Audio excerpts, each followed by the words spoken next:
It's best to update ComfyUI first before trying out new models. Most of the time, they're already supported and come with a template. Go to Hugging Face and open the Models section. Right now, Ernie Image and Ernie Image Turbo are at the top. Open the info page for Ernie Image and scroll down. You'll see the larger model needs 50 steps, while the smaller one only needs 8 to generate an image. Since both models are too large for a consumer GPU with 12 gigabytes of VRAM, we'll look for a GGUF version.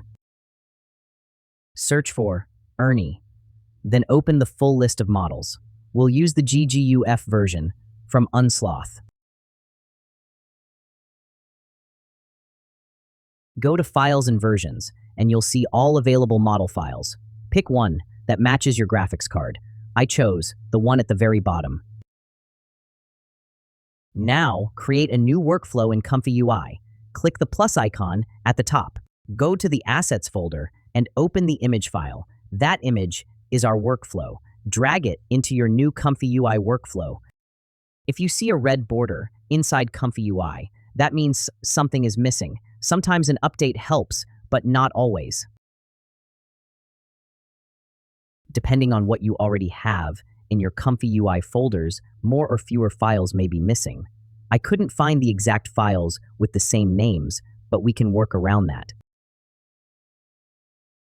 Go to Browse Templates and load the workflow for Ernie Image Turbo. This is why updates are important, because templates are updated regularly. Now, let's check what this template needs.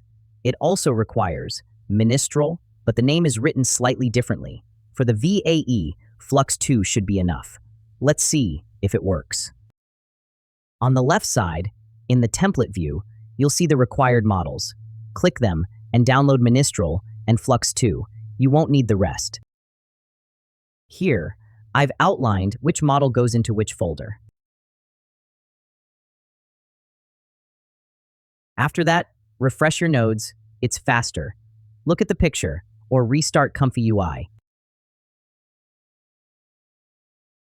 Now your text-to-image input field should look like this. Select the models we just added, enter your prompt as usual, and start the generation. For example, here's an image of lasagna.